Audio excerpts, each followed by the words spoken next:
Donc, bonsoir à tous et toutes. Alors, Pauline, je suis membre d'Ensemble, un mouvement pour une alternative de gauche écologiste et solidaire. Donc, c'est cette organisation qui a invité donc, ce soir Gérard Filoche pour venir nous parler de la révolution des œillets, puisqu'il a écrit un livre sur la révolution des œillets. Et si on l'a invité aujourd'hui, donc c'est parce que demain, donc le 25 avril, nous célébrerons le 50e anniversaire de cette révolution qui a mis fin à la dictature de Salazar au Portugal. Aujourd'hui, donc on est le 24 avril. C'est aussi une journée de commémoration puisque c'est la journée de commémoration du génocide arménien. Et cette date, elle nous oblige aussi dans la mesure où d'autres génocides sont toujours en cours, des guerres sont toujours en cours. Donc c'est une journée aussi marquée et une soirée marquée par l'internationalisme, et on pense évidemment au génocide qui est en cours en Palestine et à l'obligation, à l'impérieuse nécessité de continuer à nous mobiliser contre la guerre et contre le génocide en Palestine et à Gaza en particulier.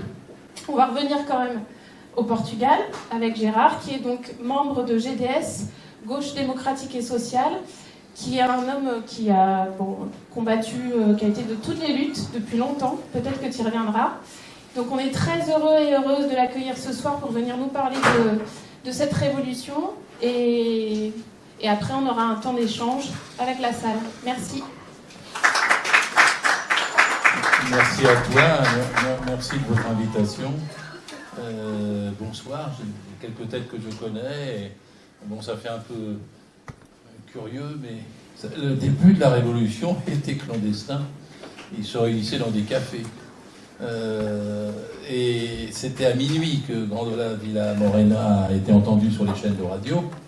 Et si vous écoutez déjà ce qui se dit dans nos médias 50 ans après, ce matin, j'ai poussé une petite colère en écoutant Claude Askolovitch sur France Inter dire Grandola Villa Morena qui a donné le signal de l'insurrection.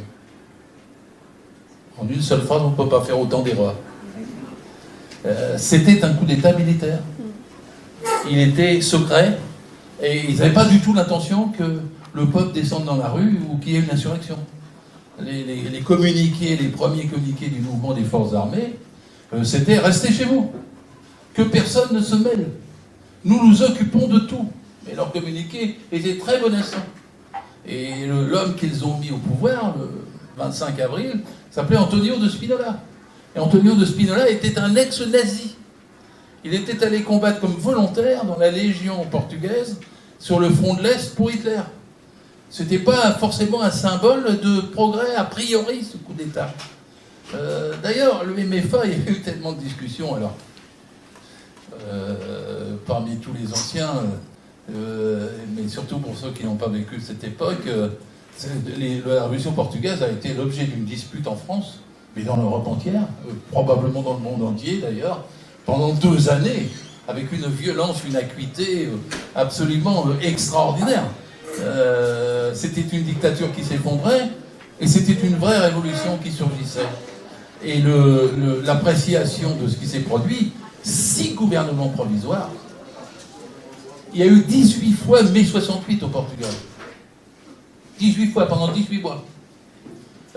Et il y avait toutes les questions stratégiques, toutes les questions politiques ont été posées. Depuis la nature des partis, comme le PS ou le PC, jusqu'au comité ou soviet, ça s'appelait comité de Morales, la nature de l'armée, la nature de l'État, la nature des institutions fascistes, la fin de la colonisation en Angola, en Mozambique.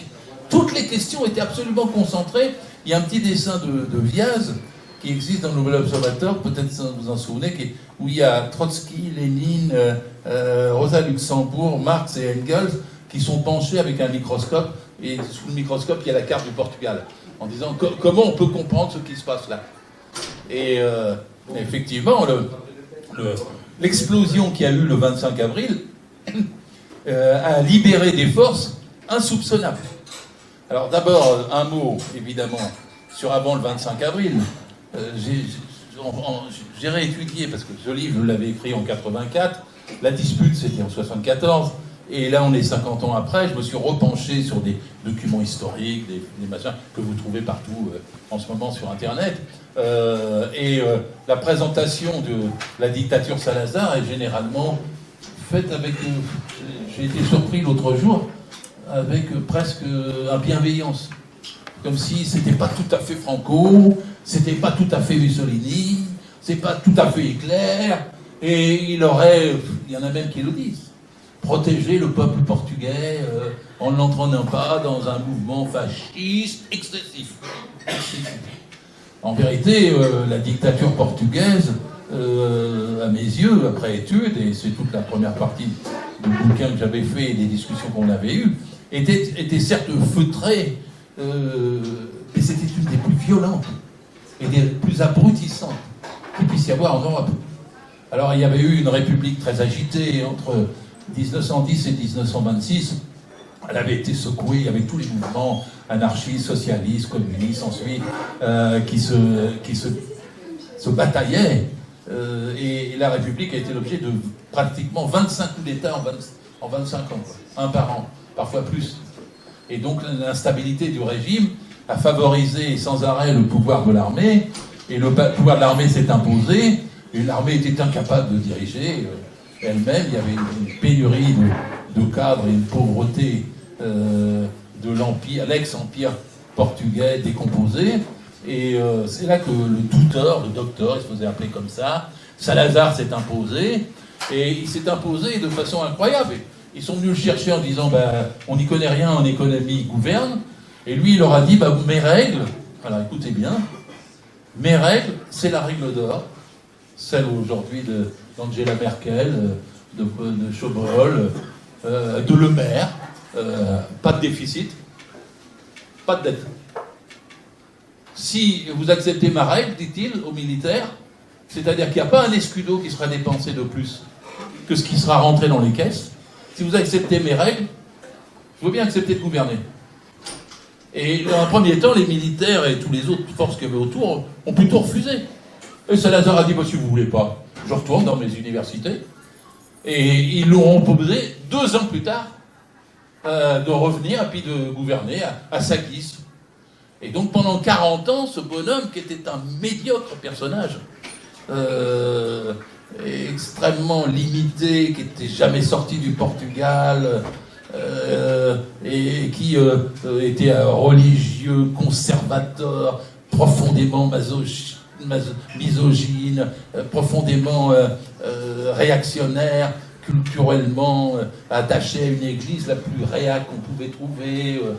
Ce personnage-là a dirigé pendant 40 ans. 40 ans. Et pendant 40 ans, il a fait du Portugal, en appliquant la règle d'or, c'est toujours un argument qui est bon à sortir, du Portugal le pays le plus pauvre d'Europe. La règle d'or, ça ne marche pas. Un État n'est pas un ménage. Un État, il doit dépenser plus que ce qu'il gagne. C'est même son rôle. D'investir, d'avoir des dettes et des déficits, parce que c'est comme ça qu'il fait tourner. Quand vous n'avez pas ça, il n'y avait pas un escudon en moins dans les caisses, mais il n'y avait rien. C'est-à-dire qu'il fermait les écoles, il fermait les hôpitaux, et le taux d'analphabétisme à la fin de son règne était quelque chose comme analphabétisme, comme 78% dans les campagnes, et 40-45% dans les villes. Une population qui était à peu près de 7,5 millions, 8 millions d'habitants. Je compare toujours parce que, comme quand il y a eu la Révolution, le journal Le Monde disait c'est Cuba au bout de l'autoroute du Sud. Alors tout le monde allait à cette époque au Portugal. La population portugaise, c'est à peu près la population cubaine. C'est à peu près la population chilienne. Et nous sommes en 1974, 6 mois après le coup d'État contre Allende. Pinochet vient juste de gagner. Et nous sommes 6 ans après les chars en Tchécoslovaquie. Ce qui fait que tout le temps de la Révolution, qui dure donc 18 mois, il y aura des menaces internationales, soit à un coup de Prague, soit à un coup de Santiago. La menace du coup d'État de Pinochet ou la menace d'un coup d'État. Les maoïstes du Portugal disaient des nouveaux tsars qui sont à Moscou. C'est plus un vocabulaire qu'on retrouve. J'ai été obligé de le commenter, notamment dans la réédition de mon bouquin entre 84 et 2024. Ça semblait pas... À l'époque, c'était un vocabulaire courant. Il y avait une force maoïste très importante. Et le conflit entre la Chine et l'URSS, Brejnev, était extrêmement violent. Et les manifestations des maoïstes, qui ont été puissantes à un temps donné au Portugal, étaient totalement tournées contre les manifestations du Parti communiste portugais, contre les nouveaux tsars, les représentants des nouveaux tsars. Et c'est une division dans la parole et la conscience du mouvement de cette époque qu'aujourd'hui il est difficile de transmettre. Les maoïstes étaient donneurs de leçons, autoproclamés, avant-gardistes, et extrêmement antidémocratiques, et s'entendaient s'imposer au nom du peuple tout entier. Et c'était des théories qui n'étaient pas très très loin de celles du Parti communiste portugais, qui à l'époque, il faut le revoir, c'était le temps de la révolution par étapes. On n'était pas pour une révolution socialiste ni sociale quand on était au PC portugais. On était pour un accord avec la bourgeoisie nationale, et après une dictature, c'était une étape de démocratie nationale qui devait avoir lieu avant éventuellement de passer à des réformes sociales. Alors ça vous paraît de la théorie, et ça paraissait, moi, quand je relisais après, de la théorie, mais c'est ce qui a guidé tous les débats de cette époque. Et la division du mouvement stalinien international entre maoïstes et les soviétiques, cette division-là a marqué ce petit pays-là au bout de l'autoroute du Sud. Alors ça ne vient pas du jour au lendemain. La dictature a tellement écrasé les esprits, elle a tellement tyrannisé. Salazar avait une police politique qui était composée de 22 000 permanents, alors vraiment des fachos endurcis, et de 200 000 mouchards. C'est-à-dire que le système était basé sur la délation. Quelqu'un qui avait entendu un propos dans un café venait le dire aux 22 000 permanents de Lapide, et il recevait des primes. Donc c'était un système de silence établi extrêmement puissant. On était dans les 3 F. Alors Fado, Fatima et football. Alors Fado, vous connaissez, c'était Amalia Rodriguez, qui était une très grande chanteuse, avec des mélopées extrêmement tristes et multiples, mais qui était très connue internationalement, et qui était la chanteuse numéro 1 du régime. Vous pleuriez à chaque chanson. Il y avait une anti-Amalia Rodriguez, un peu plus tard, c'est Césaria Évora. Ça, c'était du fado aussi, mais des colonies, c'est-à-dire avec une tonalité révolutionnaire contre la dictature. Mais fado, c'était la première culture. La deuxième, c'était le football. Le Benfica de Lisbonne était la première équipe quasiment au monde, en dispute avec les Brésiliens de l'époque, et tout était fait pour cultiver le football à mort. Et la troisième chose pour le régime, on dit les 3 F, c'était Fatima. Alors Fatima, c'est à la fois, je sais pas quoi, Sainte-Thérèse de Lisieux et Notre-Dame de Lourdes, je sais pas, vous voyez, à peu près. Et elle s'est frotté les yeux en 17 parce qu'il y avait la révolution bolchevique, et l'Église catholique l'a utilisée pour faire un rassemblement annuel où il y avait 300 000, 400 000, 500 000 personnes. Les paysans venaient à genoux sur des dizaines et des dizaines de kilomètres au rassemblement. Et l'idée, c'était sur la place Blanche, par opposition à la place Rouge de Moscou, pour combattre les bolcheviks qui menaçaient à l'autre bout de l'Europe. Et donc, c'était la principale manifestation annuelle organisée par le régime et l'Église catholique, qui était totalement fusionnée et qui dominait les esprits.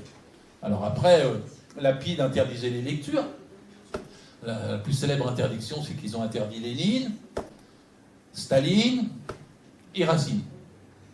Parce qu'il n'y a pas de raison de ne pas interdire Racine, ça donnait exactement le niveau de la censure telle qu'elle s'appliquait et du régime tel qu'il était. 45% d'analphabétisme et 78% dans les campagnes, avec un isolement, une fermeture sur soi de l'ensemble du pays, et avec la seule chose, c'est les échanges avec les colonies, ça veut dire le pillage des colonies, et avec une brutalité pour gérer l'Angola, le Mozambique, la Guinée-Bissau, le Cap-Vert, et puis au Goa, les comptoirs, qui était la ressource qui venait alimenter les caisses du régime,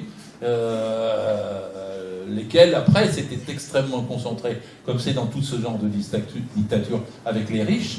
Et je rappelle toujours qu'on se souvient d'Onassis, que parmi les hommes les plus riches du monde pour les Grecs, et le plus riche du monde de l'époque, c'était pas un Français ou un Américain, c'était un Portugais, qui s'appelait Champalimaud, et qui en fait trustait absolument la totalité des industries, des banques et des moyens de communication au Portugal même et avec les colonies.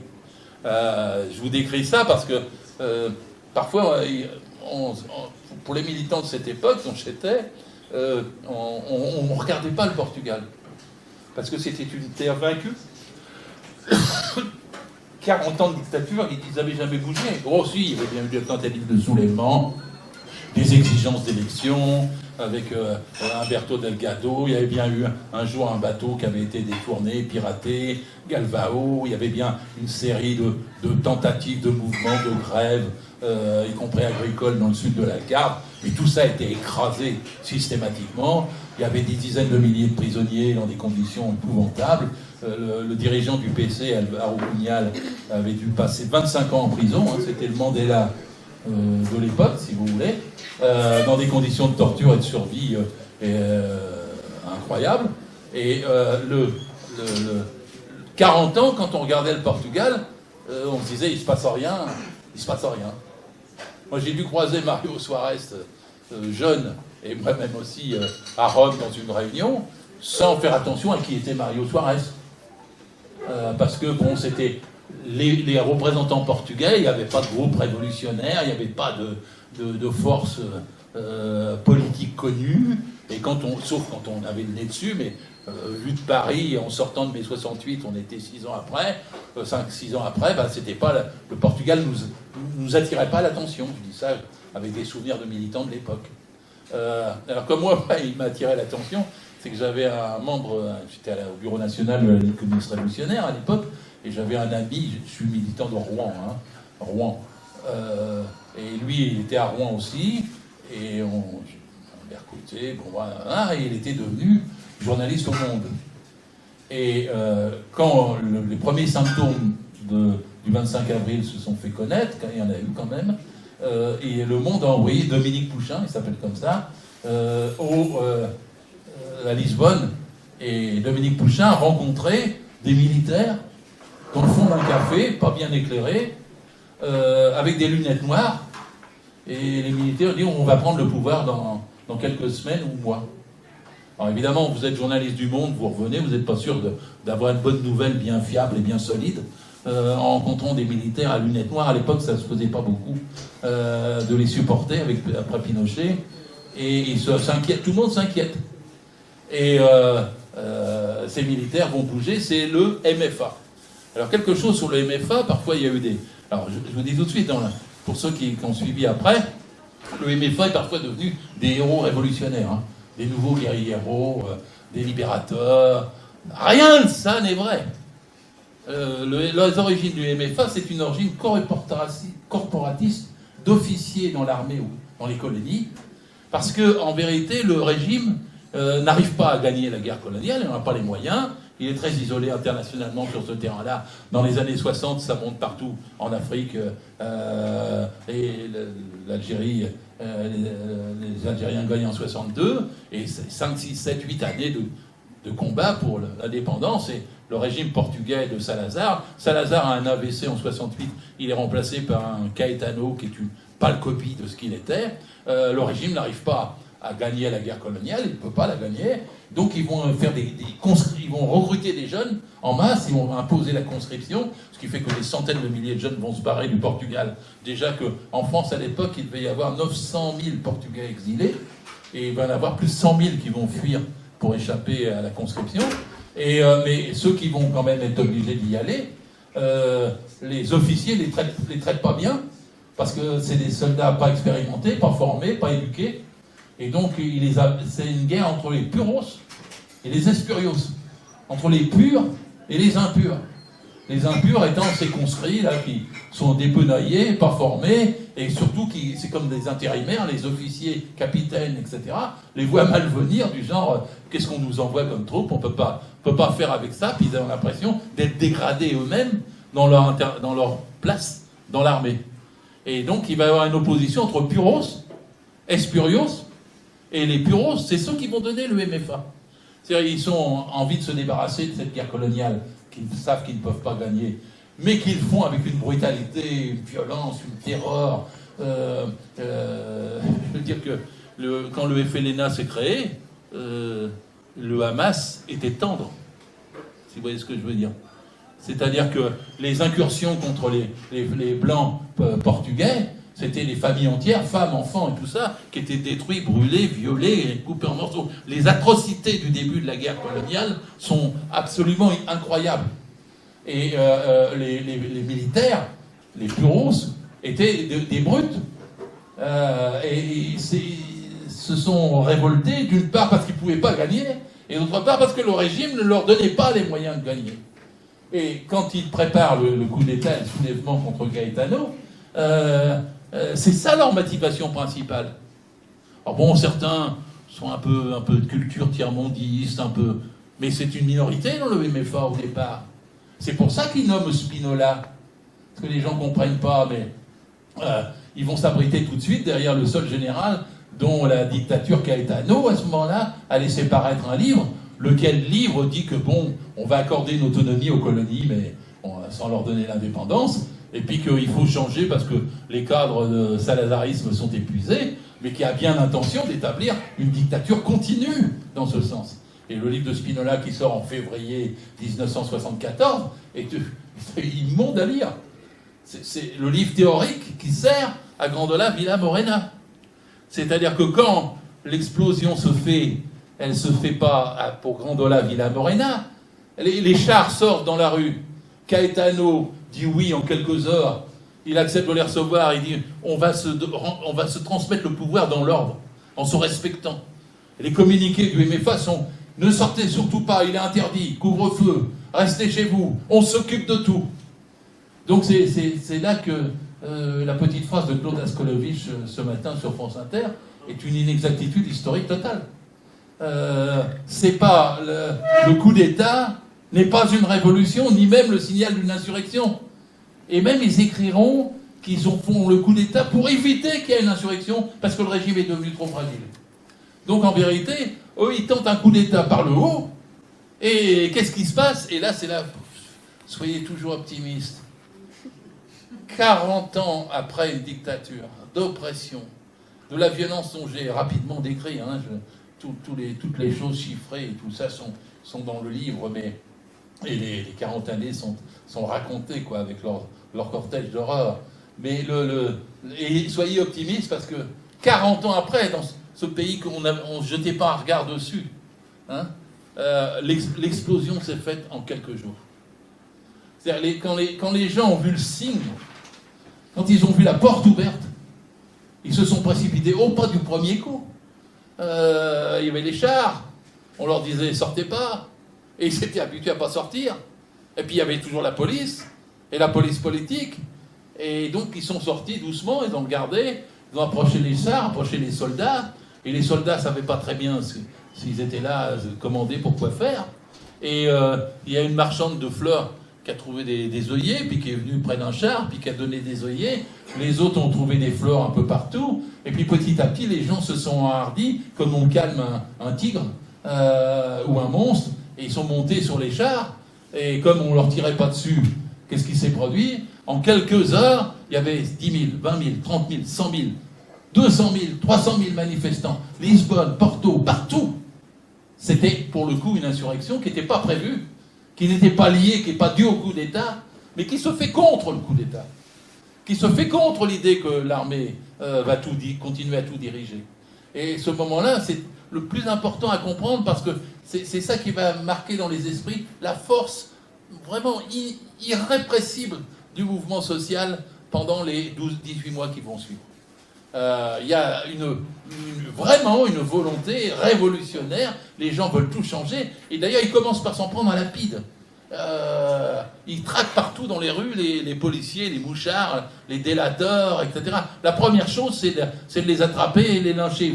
Ils vont se sauver, ils vont survivre. Il y aura à peine 6 morts dans les 3-4 jours qui suivent parmi les policiers les plus corrompus, assassins, tortionnaires. Et puis les gens de la PIDE vont abandonner leurs locaux, vont être obligés de faire concession sur concession. Et puis ils vont disparaître, ils vont se sauver, ils vont aller ailleurs, ils vont immigrer à leur tour. Ouais, ils vont remplacer les anciens immigrés parce qu'il y en a qui reviennent. Et donc là, c'est la surprise. Le nouveau pouvoir dit « vous sortez pas », les gens sortent. Et donc on va avoir quand même un truc assez surprenant dans l'histoire. Vous avez Soares, alors Mario Soares, est élu premier secrétaire du Parti socialiste, qui devait avoir à l'époque quelques centaines de cadres, et qui, on dit, il n'existait pas sous la dictature, c'était une somme de banquiers. Il y avait, le PS était absent pendant 40 ans, sauf 40 banquiers, hein, à peu près.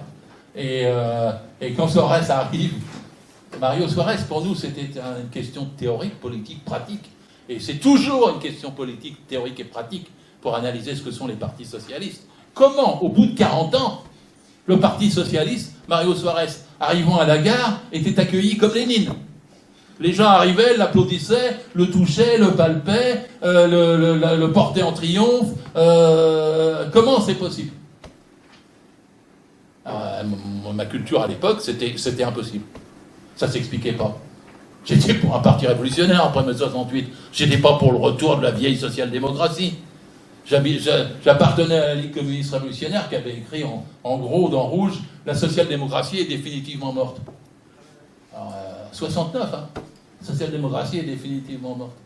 Et qu'est-ce qui arrive? Mario Soares, dirigeant du PSP, qui est accueilli comme Lénine dans les gares, et il y a des dizaines de milliers et des centaines de milliers de gens qui viennent. Le deuxième, c'est Alvaro Cunial. Alors moi, j'étais contre les staliniens, hein. Alvaro Cunial avait une prestance extraordinaire. Il avait des cheveux blancs magnifiques, un charisme, un orateur absolument magnifique et tout ça. Et il arrive, et lui, il monte sur les chars. Ben, tout le monde applaudit. Les officiers, les gendarmes, les polices, les manifestants, tout le monde applaudit. Et on est entre le 25 avril et le 1er mai 1974. Et ben vous avez le 1er mai, alors personne n'a jamais pu compter combien il y avait de manifestants. Certains ont dit 1 million. Mais attention, on est dans un pays de 9 millions d'habitants, 8 millions et demi peut-être à l'époque. 8 millions peut-être. 1 million de manifestants. C'est-à-dire, tout le monde défile et vous avez Alvaro Cunial et Mario Soares, bras dessus, bras dessous, en tête de la manifestation, avec des leaders syndicaux qui étaient clandestins jusque-là, et puis quelques dizaines ou centaines de cadres qui arrivent, qui sont des militants d'un peu partout, qui ont été généralement brimés, exilés, torturés, arrêtés, emprisonnés longtemps et tout ça. Et ça fait un peuple derrière ça, absolument considérable, le 1er mai 1974. Je vous invite à bien combattre le slogan d'Askolovitch ce matin sur France Inter. C'était pas une révolution par le haut. Le coup d'État qu'ils ont fait n'était pas prévu pour arriver à ce résultat.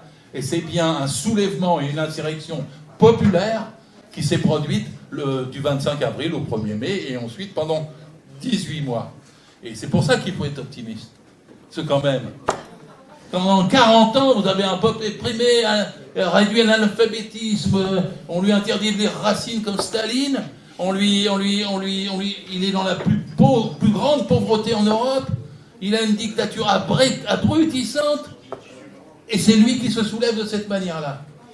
Ayez toujours confiance. Il y a toujours une possibilité révolutionnaire, et il y a toujours une force qui, même quand elle ne se voit pas, quand la porte est ouverte, c'est irrépressible. Et ça, c'était, je m'excuse, je dis, j'enfonce peut-être des banalités, mais pour nous, c'était incroyable de pouvoir vivre ça. Et ce fut une dispute, parce qu'il y en a qui sous-estimaient cela, qui disaient, mais non, c'est le MFA, enfin, ça vient... L'organisation à laquelle j'appartenais, c'était ça, hein. C'était pas la révolution, c'était le MFA, c'était les militaires. Et regardez, les militaires se radicalisent. Moi, j'étais tétanisé, les militaires qui se radicalisent, c'était hors de mon monde. Par contre, que le peuple manifeste, prenne les chars, les couvre de fleurs, et commence à réclamer un mot d'ordre essentiel qui va durer 18 mois. 6 000 escudos. 6 000 escudos. Un SMIC à 6 000 escudos. Alors vous pouvez faire le compte, c'est probablement autour de 2 000 € aujourd'hui. Mais la première chose, la première revendication dans toutes les entreprises, 6 000 escudos. Et avec des revendications syndicales autour, la diminution de la durée du travail qui était évidemment de 60 heures par semaine, avec une façon d'être traité par les petits chefs, les petits patrons dans les entreprises, qui étaient tous des agents de Lapide ou autre chose. Les gens traquaient tout ce qu'était l'ancien régime. Et c'est devenu la chasse à ce qu'avait été la dictature Salazar, puis Caetano, pendant 40 ans. Et c'est passé d'étape en étape, en mai, en juin, 74. Et alors en haut, Spinola, alors lui, il ne comprenait rien, c'était impossible de comprendre pour lui un mouvement de masse comme ça. Sa position, c'était simple, c'était quand est-ce que je rétablis l'ordre, et il faut que les chars servent pour de bon, et qu'est-ce que c'est que ce peuple qui... Il était obligé de négocier, il est même pris autour du Conseil de la Révolution que les militaires avaient fait, il a même pris Soares, Cunhal, etc. Mais pour lui, c'était un nazi, donc il était contraint et forcé. Et son idée, c'était d'attendre jusqu'à ce qu'il puisse les virer, puis établir enfin un vrai régime, comme c'était avant sous Salazar, c'était le seul qu'il connaissait, et puis négocier pour les colonies, en faisant que cette fois, on ait un statut plus ou moins d'autonomie qu'il avait inventé pour les colonies. C'était sa seule vision politique. Et Spinola va sans arrêt pousser les généraux. Il préside le Conseil de la Révolution. Alors vous avez déjà des gens qui vont se connaître un petit peu plus à gauche, comme Othello de Carvalho, qui va jouer un rôle jusque pendant 18 mois. Vous avez Vasco Gonçalves, qui va être ensuite à un moment donné un des premiers ministres. Vous avez, je ne vais pas les citer, Melo Antunes étant sans doute le plus politique et le plus avancé, intelligent dans cette histoire. Le Conseil de la Révolution ne sait pas comment faire avec des revendications tous les jours.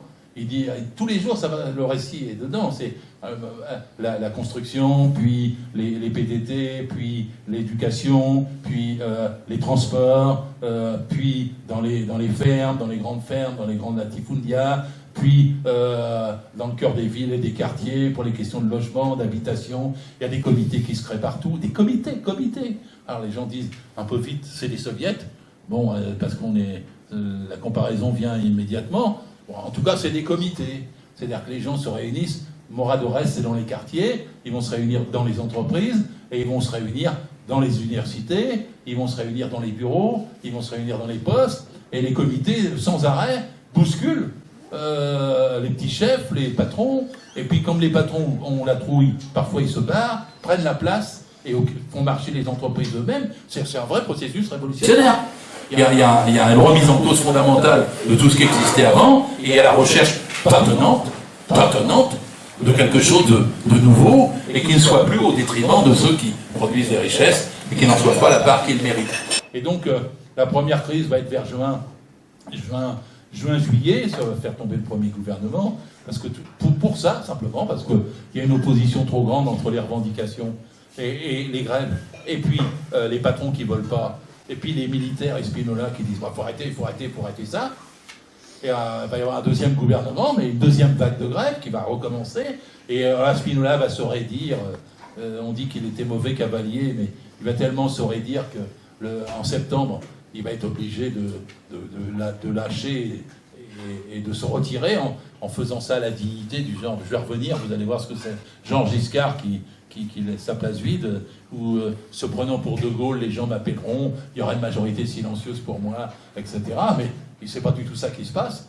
Il y a, pour les images, vous pouvez retrouver sur Internet, mais je crois que les plus belles, c'est les ouvriers de la Lisnave, quand ils viennent pour traverser le pont sur le Tage. Ils sont de l'autre côté par rapport au centre-ville de Lisbonne, et l'ordre arrive, Spinola et les autres, empêcher-les de passer. Donc, un schéma classique d'une armée qui est bloquée et qui doit réprimer le cortège. Et tout ça est filmé, c'est magnifique. Ça fait partie des plus grands moments des révolutions dans le monde, où les ouvriers approchent au contact de l'armée, quoi. Et puis poussent, normalement. Et puis vous avez les rangs qui s'en trouvent. Puis vous avez les soldats, parce que c'est des bidasses en partie dans ce cas-là, et qui se mettent à rendre les hommages. Et vous avez le cortège ouvrier qui passe au milieu de l'armée et qui va au centre-ville de Lisbonne. Et évidemment, les gens comme Pinola, tous ceux qui ont fait le coup d'État du 25 avril, ne peuvent pas comprendre, ni digérer, ni contenir cela. La grande image de la manifestation de la Nislave à Lisbonne, vous la retrouviez sur Internet 11-12 septembre. Et puis après, vous allez arriver à... Toutes les questions se multiplient, parce qu'il faut négocier avec les colonies, parce que là, du coup, le FLNA, le Frelimo, l'ensemble des mouvements de libération coloniaux, anticoloniaux se développent, et ils sentent bien que c'est l'heure de gagner, d'arracher l'indépendance nationale. Et puis, de toute façon, l'armée ne peut plus les contenir. Il y a un grand enjeu, parce qu'il y a à peu près 500 000 Portugais qui sont dans les colonies. C'est, comment dirais-je, c'est les pieds noirs. Ils ne veulent pas quitter leur terre, ils ne veulent pas quitter leur ferme, ils ne veulent pas quitter leur place, leur argent. Et il va bien falloir qu'ils le quittent, quoi. Ça se termine toujours comme ça, les questions coloniales. Les colons perdent. Et donc, c'est la négociation, ça se passe toute la fin de l'année 74.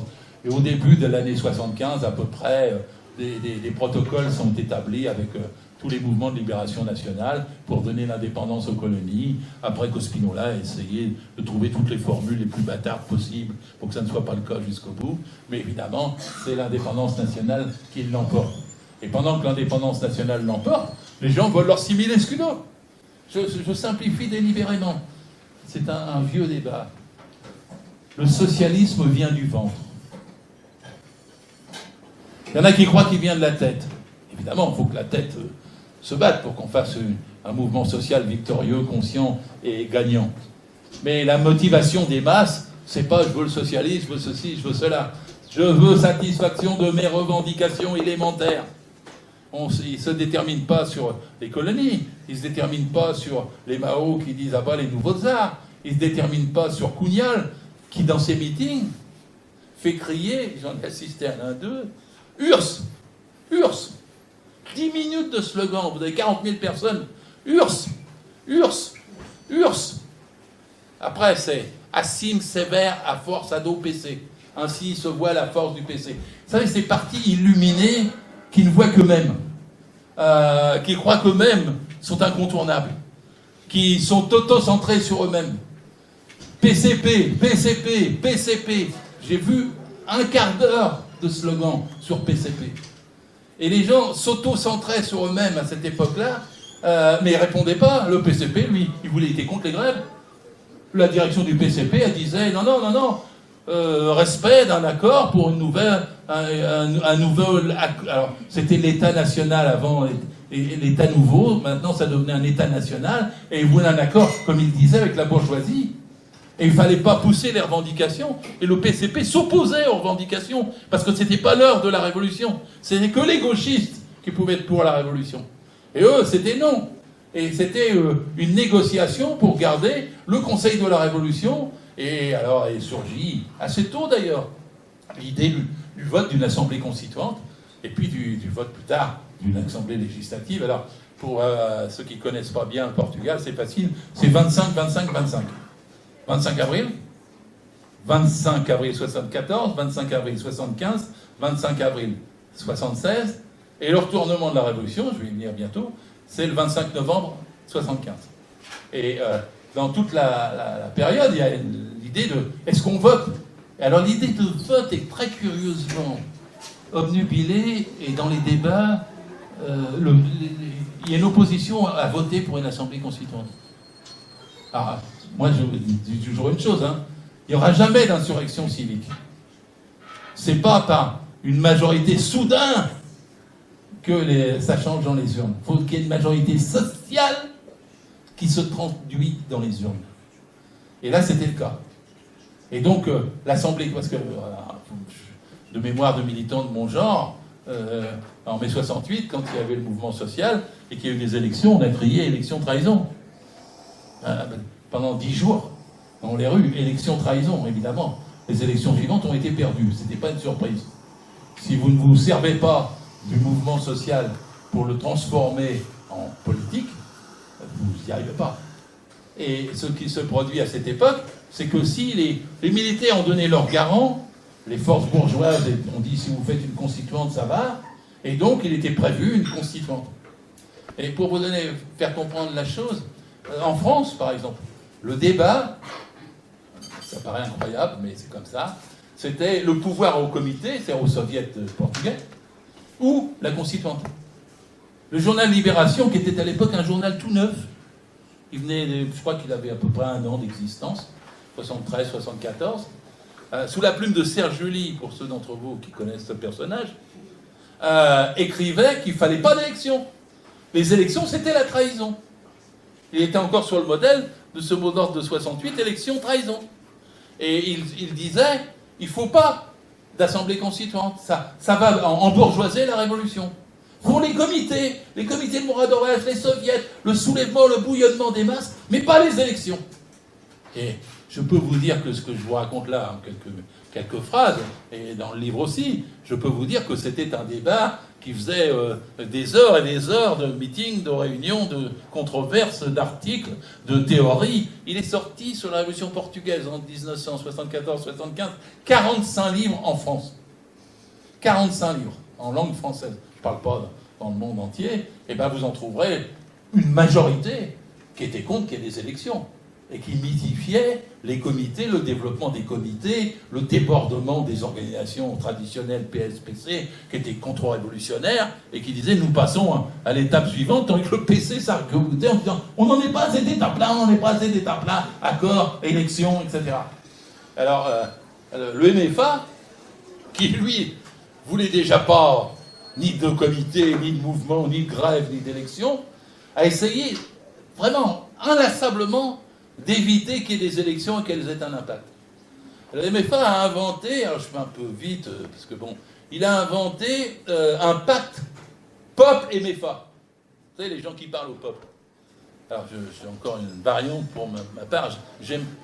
Parfois, j'aime pas le mot peuple. Le peuple, ça sent la... Il y a des classes sociales qui traversent le peuple. Et moi, je défends le salariat. Je défends pas le peuple. Les patrons font partie du peuple, mais c'est mes adversaires et mes ennemis. Et donc l'idée peuple, c'était le MFA avec tout le peuple, donc avec la bourgeoisie, avec le Champalimaud et tout ça. Et des élections, bah non, on va faire des comités. Et le MFA est allé jusqu'à dire on va conscientiser le peuple. Je ne sais pas si vous voyez ces puros faire une charte pour conscientiser le peuple. Alors le but était d'aller partout, dans toutes les villes, les campagnes, les entreprises et tout ça. Ils envoyaient des militaires qui expliquaient au peuple comment être conscient. Et être conscient, ça n'était pas la constituante, c'était des conseils, comme le conseil de la Révolution. Ils sont même allés plus loin, il existe un texte du MFA qui a été adopté dans une des assemblées, parce que le MFA lui-même était un peu un soviet confus, qui changeait de majorité tous les 3 jours en fonction des rapports de force qui se passaient dans le pays. Et le MFA avait inventé un système pyramidal où il y avait les comités à la base, avec un militaire par comité, et les comités dans les régions, et les comités nationaux, les comités de branche, et un militaire dans chaque comité pour surveiller comment ça se passait. C'est une drôle de conception des soviets, n'est-ce pas? Et ce n'est pas l'initiative du peuple. Méfiez-vous aussi, à l'époque, le MFA est apparu, vous savez. Il y a des gens qui croient toujours qu'il y a des gourous. Il y a des gens qui croient toujours que ça vient d'en haut. Il y a des gens qui croient toujours qu'il y a des super cadors comme le MFA. Alors le MFA, ils ont forcé la dose, hein, parce que un d'entre eux, qui était le plus à gauche, Othello de Carvalho, il est quand même allé... ils ont fait à un moment donné un triumvirat, hein, fin juillet 75. Il est quand même allé prendre l'avion de Lisbonne à La Havane. Il est allé voir Castro. Il est revenu à Lisbonne avec un gros cigare comme Che Guevara, ce qui a valu de dire c'est les nouveaux guérilleros. Hein. Et il y avait des gens qui y croyaient. Voilà, l'avant-garde est là. Autre leçon. Non, il n'y a pas d'avant-garde en dehors de la force puissante organisée du salariat. Il n'y a pas de gourou, il n'y a pas de substitut, il n'y a pas de clique, de clan, de conseil de la Révolution qui se substitue à la force organisée du mouvement des masses. Et d'ailleurs, en plus, le MFA avait inventé, par exemple, l'unicité syndicale. Alors quand on est... Il y a les gens, c'est du brouillard, parce qu'une chose est l'unité syndicale, et autre chose est l'unicité syndicale. Il faut faire les distinctions. Hein. Alors l'unicité syndicale, c'était facile, c'était l'idée qu'il y avait un seul syndicat obligatoire unique. Comme sous Salazar, en fait. Comme sous Caetano. Et que les gens étaient obligés d'adhérer à ce syndicat unique. Et un seul syndicat. Alors ça paraissait bien dans un premier temps, c'est l'unité. Mais les gens ont vite compris, ils ont dit union syndicale. C'est-à-dire avec les tendances, la possibilité de s'exprimer, le pluralisme, les diverses sensibilités. Il y a eu un débat de plus de 3-4 mois entre unicité syndicale et unité syndicale. Et évidemment, le MFA, il était pour l'unicité. Bon, Spinola était viré, il était même obligé de s'enfuir après avoir tenté un nouveau coup d'État le 11 mars 1975.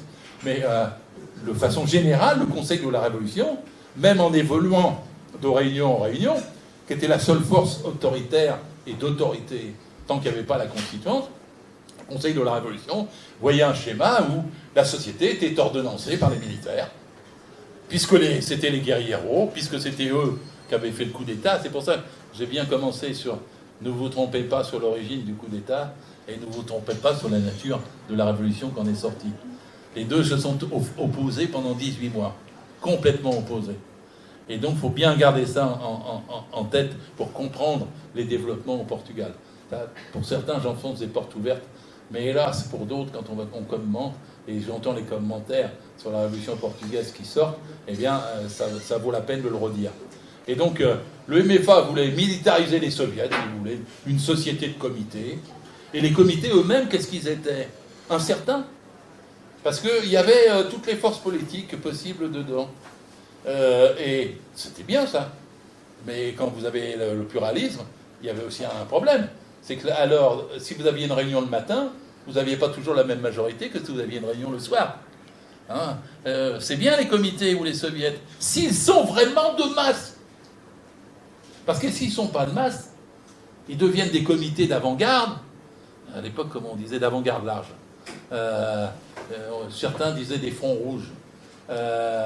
Et se substituent au mouvement réel des masses. Et ils vont parler de tout. Des nouveaux tsars et de Mao. Mais pas des 6600 escudos. Et la grande majorité du peuple portugais voulait ses revendications, sa satisfaction, du logement, du salaire, travailler moins, et que c'était ça le moteur. Et ils ne venaient pas deux fois au comité de Moradores ou au comité d'entreprise s'ils ne parlaient pas de leurs problèmes. Et évidemment, des comités militarisés avec uniquement des forces politiques en leur sein, ça écartait très vite les larges masses portugaises du premier jour du 25 avril. Alors là, je vais au fond du sujet, parce que qu'est-ce qui va se passer? C'est que malgré le MFA quand même, qui va appeler à voter blanc, qui va appeler à ne pas voter pour la constituante du 25 avril 1975, l'élection va quand même avoir lieu. Et là, pour nous, c'était à l'époque une question théorique, politique, pratique, comme je l'ai déjà dit, spectaculaire. C'est qu'il y avait une majorité à la constituante, Parti socialiste, Parti communiste. Ces deux partis, bannis pendant 40 ans, mais qui pour nous, avec des yeux de 68 ards, étaient des vieux partis qui devaient être dépassés. Ces deux partis surgissaient au Portugal et obtenaient une majorité, plus de 55% des voix, après 40 ans de dictature, d'analphabétisme, de bourrage de crâne, d'ignorance, de répression. La majorité était PSPC. Alors, il y avait deux façons de procéder. Soit on reconnaissait la majorité PSPC, soit on disait j'oppose le pouvoir des comités de Moradores, des soviets, avec l'aide du MFA, qui est la vraie avant-garde, et la constituante, et ben c'est la défaite. C'est une question théorique aussi qui s'est posée dans d'autres processus révolutionnaires. Mais là, il y avait une chose certaine, c'est que la majorité pour la constituante était l'expression, il n'y avait pas eu de... Les gens s'étaient précipités pour voter, le taux de participation au vote était quasiment de 85 ou 90%. Et donc la vérité, c'est que la représentation était là. Et le MFA, en continuant à s'y opposer, eh ben évidemment, c'est devenu une source de conflit. Alors, elle s'est manifestée, entre autres, C'était sur la revendication sociale, mais aussi sur un événement qui est survenu, qui est d'actualité aussi. C'est pour ça qu'il faut étudier la Révolution portugaise, je ne le dis jamais assez. Si on n'étudie pas l'histoire, on n'a pas d'avenir conscient. Si on n'étudie pas l'histoire, on n'a pas d'avenir conscient. Et là, ça a éclaté sur une question de liberté de la presse. Il y avait un journal qui s'appelait Républica. Et le journal Républica, bon, pas comment le situer, entre le Matin de Paris et Libération, pour le recentrer, bon, il inclinait plutôt vers le PS, mais ils n'étaient pas membres du PS. Quant au PS, lui, il avait plein de sensibilités. Soares était un redoutable homme politique, malin, mais qui était quand même affaibli en permanence par la force du mouvement des masses qui traversait son propre parti, et puis évidemment les syndicats sur la question de l'unité syndicale, etc. Et le journal Républicain, les ouvriers du livre, alors il faut que je fasse une petite aparté, on est bien en 75, on est en mai 75, la constituante a été élue, et les ouvriers du livre demandent leurs revendications, civil et scudo, ils demandent des droits. Ils demandent à être correctement traités. En France, ceux qui se souviennent ou qui veulent se souvenir, c'était l'époque des rodéos contre Amaury et Hersan, deux gros capitalistes du livre de l'époque, les Bolloré de l'époque. Les ouvriers du livre étaient en guerre contre les attaques qui se faisaient contre leurs droits, la possibilité de contrôle sur l'embauche, souvent qu'ils avaient des facto, etc. Et c'était une grosse mobilisation en France, et en Républica, au Portugal, ça l'a été également. Avec un saut qui a été franchi, c'est que les ouvriers du livre, à Républica, ont voulu contrôler le contenu du journal. En disant, vous ne parlez pas assez bien de notre grève, donc on va faire les articles. Et là, c'est devenu une bataille beaucoup plus différente, parce qu'il s'agissait ou pas de la liberté de la presse. En tout cas, ça a été présenté comme ça. Et dans la liberté de la presse, leçon supplémentaire, si je peux me permettre, à mon avis, on ne commence pas en disant on veut interdire les autres. Enfin, l'exigence de la part de la gauche d'interdiction des autres se retourne contre soi. La bonne ligne, c'est de demander l'extension des libertés, le pluralisme dans l'expression, et le reflet des pourcentages ou de l'opinion réelle qu'il y a dans le mouvement social. Ça, c'est une bonne démarche. Mais la démarche est, j'empêche les gens qui sont susceptibles d'être à droite ou des anciens souteneurs du régime salazariste d'écrire dans Républica. Évidemment, ça fait toute une autre... Les autres disent, non, je ne suis pas un ancien, je suis contre l'ancien régime, j'ai le droit d'écrire, je dirige le journal, qui dirige le journal, et donc ça devient un putsch contre le journal. Et le putsch contre le journal rappelait à cette époque-là de sombres comparaisons. Les chars à Prague étaient immédiatement avancés, c'était le PCP qui dirigeait les ouvriers du livre de Républica, ils voulaient s'emparer du journal, c'était la main mise sur la presse, c'était donc un coup d'État contre les libertés, et on avait un coup d'État des nouveaux tsars de Moscou, et les maoïstes disaient ouais, c'est les nouveaux tsars de Moscou qui veulent prendre Républica. Soares disait, moi j'ai des rédacteurs dedans, laissez-les s'exprimer. Et le PCP essayait de ne rien dire parce qu'il était pour un accord avec le Conseil de la Révolution, mais pendant ce temps-là, ça s'enflammait autour de Républicain. Puis pareil pour Radio Renaissance, pour toute une série de journaux et tout. Comment on allait trancher ça? Et donc pour trancher ça, il y avait une méthode démocratique où il y avait un coup de force du genre c'est les ouvriers du livre qui doivent décider de Républicain. Comment t'es contre les ouvriers du livre? Ah, mais tu trahis la Révolution, c'est quand même les comités qui veulent l'emporter. D'ailleurs, les comités et pas la Constituante. Donc, si c'est pas la Constituante, c'est le Conseil de la Révolution. Donc, c'est le MFA. Et le MFA s'est mis à dire, bon, bah oui, les ouvriers du livre peuvent... enfin, la gauche du MFA, entre guillemets gauche, c'est les ouvriers du livre qui peuvent diriger Républicain. Je vous résume, hein, parce que la question a fait des livres entiers, des débats entiers dans le monde entier, des journaux télévisés et tout ça sur le journal Républicain, et c'était la question démocratie et révolution. Est-ce que la révolution doit s'appuyer sur les forces vives, aller jusqu'au bout, prendre le pouvoir, se radicaliser, avancer et ne pas piétiner, y compris la Constituante? Et de toute façon, la Constituante est une vieille chose puisqu'elle s'appuie sur des vieux partis. Ah bon? Des vieux partis qui étaient seulement là depuis un an, hein. Et donc en vérité, on marche avec le MFA vers une révolution, et Républicain doit être au service de cette révolution. Quand vous avez ça, vous avez tous les ingrédients d'une division terrifiante terrifiante du mouvement social et politique. Alors là, vous avez eu mai, juin, juillet, des manifestations. Il y avait 100 000 manifestants pour le PS, Républicains et les maoïstes. Et vous aviez 100 000 manifestants pour le PCP, les ouvriers du livre, les conseils et puis le MFA. Et du coup, la division, ça a traversé la totalité du mouvement. Pourtant, ils étaient forts. Pourtant, il y avait une poussée, une volonté, une politisation, un degré de lecture, d'apprentissage. Dans une révolution, les gens apprennent plus en 3 jours qu'en 3 semaines et en 3 semaines qu'en 30 ans. Les consciences se transforment. Et donc, cette transformation des consciences, c'est, comment dirais-je, c'est comme un navire sur un écueil, quoi. C'est explosé sur une question, des questions non résolues, et la division s'emparant, traversant l'ensemble du mouvement de masse, partout, à Porto, dans l'Algarve, partout, à Lisbonne, à Coimbra, partout. Et ça a été terrifiant du point de vue des résultats sur la conscience des gens. Alors bon, à chaque fois, un gouvernement tombait, puis il y en avait un autre.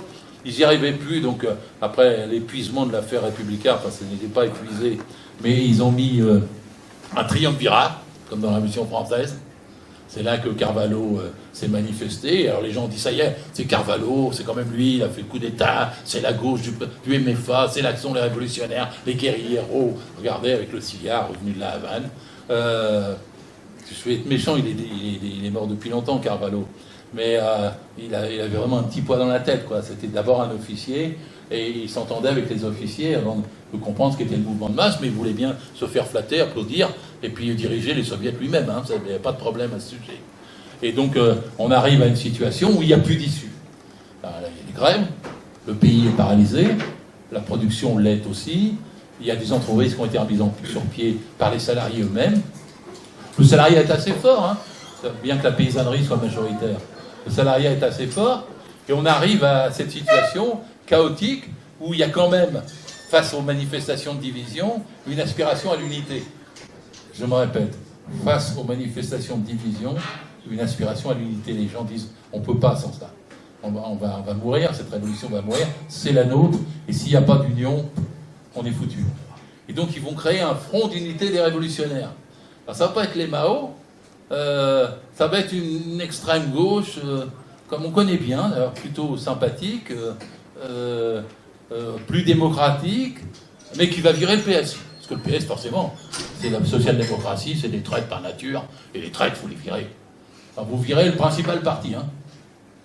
Alors, comme ça ne va pas marcher, le PCP, qui n'est pas à l'aise dans le FUR, Front d'unité des révolutionnaires, commence à dire non, on ne peut pas vraiment, on va s'isoler, c'est pas nous, on ne veut pas ça, on veut un accord avec la bourgeoisie pour une révolution nationale. Et donc le FUR, Front d'unité des révolutionnaires, après avoir viré le PS, va virer le PC. Ouais, et vous me direz qu'est-ce qui reste. Mais il reste une extrême gauche, il y a 4, 5, 6 partis, même 7 ou 8, et quand ils se mettent à mobiliser, ils réunissent 300 000, 400 000 manifestants. C'est-à-dire, elle n'est pas minoritaire. Sauf qu'ils sont en dehors de tout ce qui existe. Ils sont ni dans les syndicats, ni dans les comités qui vasouillent, si je peux me permettre l'expression, ni dans la constituante. Et donc, ils peuvent rien faire. Le FUR va s'épuiser de lui-même. C'est un front d'unité des révolutionnaires tardif, parce qu'il ne regroupe que les révolutionnaires, au moment où il aurait dû recruter faire le front du PS et du PC. PS et du PC. Et qu'est-ce qui va se produire? C'est que les masses vont continuer à manifester, à faire grève, et vous allez avoir cette deuxième situation sur laquelle je vous invite à regarder les images et tout ça, qui est inédite dans le monde, dans l'histoire des révolutions, c'est que les ouvriers de la construction vont se mettre en grève, les ouvriers des transports, des postes, etc., et ils vont séquestrer le gouvernement. Séquestrer le gouvernement. À tel point, la constituante aussi, à tel point que les députés ne peuvent pas sortir sans demander la permission pour aller chercher des fringues propres et revenir à manger. Et le gouvernement lui-même, on est en novembre déjà, octobre, novembre, le gouvernement lui-même se met en grève. Là, gouvernement séquestré, assemblée constituante séquestrée, plusieurs centaines de milliers d'ouvriers du bâtiment autour, ça se développe dans les fermes, dans les latifundia, les grosses fermes, et le mouvement est d'une profondeur maximum, c'est l'apogée en quelque sorte. Mais il n'y a toujours pas d'issue politique. Je vais en dire deux mots avant d'arrêter, hein. Mais il n'y a toujours pas d'issue politique. Et il va se passer un truc, c'est comme dans une opérette, c'est comme le 25 avril à l'envers. Ça a souvent été dit comme ça. C'est le 25 novembre. Le 25 novembre, une petite partie de l'armée qui est revenue entre autres des colonies, des puros, avec un officier, cow-boy, facho, James Neves, va dire faut sauver le gouvernement, séquestrer, faut rétablir l'ordre. Là, ça fait 18 mois qu'il y a un mai 68 permanent. Alors, le partage des troupes, à ce moment-là, c'est 90% des chars, du Copcon, du Rallye, des casernes de Lisbonne, entre les mains d'Othello de Carvalho. Et 10% entre les mains de James Neves. Et James Neves vient voir Othello de Carvalho et il dit « Rends-toi ».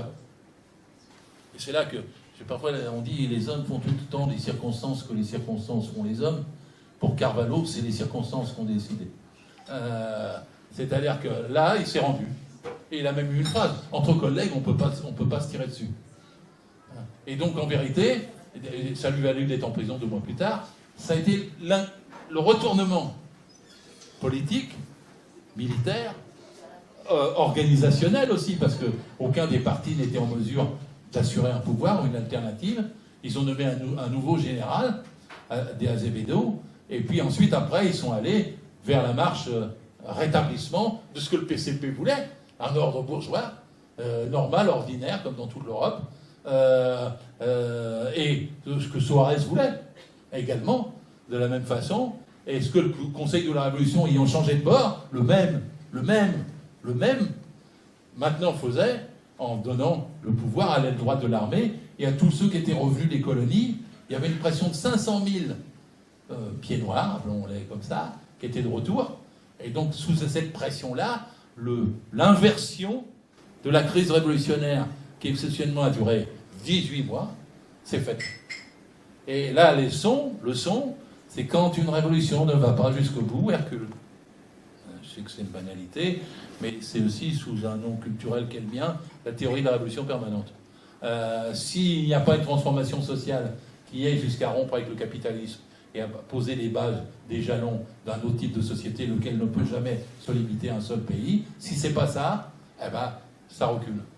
Et à partir du 25 novembre, ça reculait pas si vite que ça, parce que la force du mouvement social était si grande qu'il a continué à avoir des grèves, continué à avoir des revendications. Ils vont même avoir les 6000 escudos à ce moment-là. Je fais une petite brève. Dans la Révolution française, le 4 août, quand il y a l'abolition des privilèges, la nuit, à la fin, il y a quelqu'un qui dit « Oui, mais avec rachat ». Avec rachat, ça change tout. Et il y a une deuxième chose, c'est qu'il y a quelqu'un qui propose une loi sur le maximum, qui était à l'origine de tout en 89, en France. Et cette loi sur maximum, elle ne va jamais passer. Maximum sur les blés, le prix des grains, etc. Elle ne va jamais passer.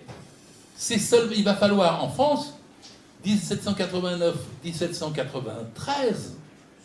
il va falloir 4 années pour que la loi sur le maximum passe. Robespierre était contre au début. Et pour que soit abolition des privilèges sans rachat. C'est-à-dire que notre propre révolution... Alors, dans Le Monde, Marcel Lédiagang disait à l'époque les Portugais sont en retard. Ils ont fait à la fois 1789, 1848, 1936 et 1968. Il y a un peu de ça. Mais au moins, ce qui parcourt les 18 mois de révolution, ce sont les revendications essentielles, un peu comme la loi sur le maximum et un peu comme l'abolition des privilèges sans rachat. Et ils vont gagner encore. Et de toute façon, c'est irrépressible parce que même quand James Neves a évincé Othello de Carvalho, même à ce moment-là, il n'y a pas de vraie contre-révolution. C'est pour ça que les gens aussi, après, ont une difficulté de mémoire, parce que c'est pas une vraie révolution, le coup d'État, et c'est pas une vraie contre-révolution, ce qui se passe le 25 novembre. ça va perdurer longtemps dans les consciences, dans les rapports de force et avec des gains économiques substantiels pour les salariés. À tel point que les législatives du 25 avril 1976, qui vont se tenir selon ce qui a été décidé entre-temps par la Constituante, vont redonner, écoutez-moi bien dans l'importance de la chose, une majorité au PS et au PC. C'est-à-dire qu'à un an d'intervalle, avec toute la puissance de ce mouvement social, ce sont ces deux organisations traditionnelles qui reviennent sur le devant et qui ont une majorité, sans qu'elles aient jamais gouverné. Elles ont été privées de gouverner par le MFA, par le Conseil de la Révolution, par tous ceux qui séquestraient, et ils n'ont jamais eu le pouvoir alors qu'ils avaient une majorité confirmée par les électeurs eux-mêmes. Et là, ça fait réfléchir. Alors je vais le faire un peu, parce que je sais que c'est des sujets, moi ça m'avait beaucoup à l'époque interrogé, et j'ai trouvé mes solutions après politiquement, mais quelle était la nature du Parti socialiste? Ceux qui se contentent de dire social-démocrate. D'abord, social-démocrate, ce sont deux gros mots. Lénine était social-démocrate, Rosa Luxembourg était social-démocrate, Trotsky était social-démocrate. Donc ne rejetez pas ce qui ne doit pas être rejeté. Ensuite, c'était une organisation traditionnelle. On dirait au Portugal, elle n'était pas très traditionnelle, c'était 40 banquiers et pas 40 cellules. Mais c'est vrai que le PS était soutenu internationalement. Bah, par exemple, Mario Soares, le congrès qu'il avait élu premier secrétaire, était en Allemagne, en 73, un an avant. Et vous aviez la deuxième internationale, c'est fictif, c'est bidon, c'est ni la troisième, ni la quatrième, ni la première, ni la deuxième d'ailleurs. Mais c'était quelque chose qui aidait financièrement, politiquement, qui était un environnement, de la même façon que le PCP, c'était URSS.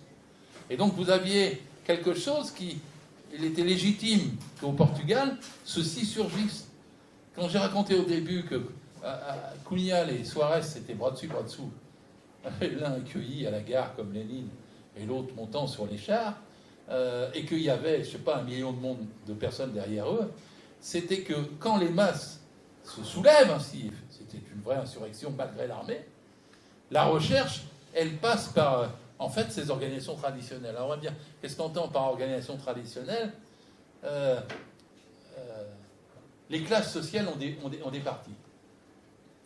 Tout parti a une nature de classe. On ne peut pas les classer zozo, cucuy, petits oiseaux. Ils émanent d'une des classes fondamentales de la société. Pour moi, il y a deux classes fondamentales de la société. Il y a le salariat qui produit les richesses, qui n'a que sa force de travail à vendre. Et puis il y a l'actionnariat, patronat, vous l'appellerez comme vous voulez, qui exploite cette force de travail et qui la pille autant qu'il peut. Seul le travail crée de la valeur, le capital la pille. Bon, ça c'est ma philosophie globale. Quand vous examinez la nature des partis, ils ont une nature de classe. Soit ils émanent d'une classe, soit ils émanent d'une autre. Et là, en l'occurrence, même le vieux PS portugais de Banquet émanait quelque part d'une résistance très infime, mais qui a explosé en avril 1975, après Grandola, Villa, Morena. Et le PCP également, de la même façon qu'une partie de l'extrême gauche divisée, en gros, entre des trotskisants ou quelque chose comme ça, et puis les maoïstes, se sont référés à des références internationales.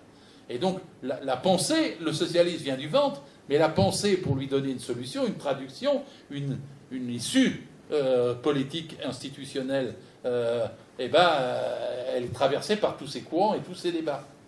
Et là, c'est là qu'il faut comprendre qu'on ne pouvait pas sauter les étapes au Portugal, pas plus qu'on devait créer élection trahison mai 68. Là, je fais de la politique au carré, si je peux me permettre. Hein. C'est-à-dire que la solution, à un moment donné, quand il y avait le vote à la Constituante, c'était de respecter le vote, de façon à s'appuyer ainsi sur les forces sociales qui étaient en mouvement, les revendications, et donc c'était les 6000 escudos et un gouvernement PSPC. Les 6000 escudos et un gouvernement PSPC. Et c'était pas de dire, je vais faire des soviets qui n'avaient que le nom de soviets, encadrés par des militaires, et qui changeaient de majorité entre le matin et le soir. Ça ne pouvait pas se faire comme ça.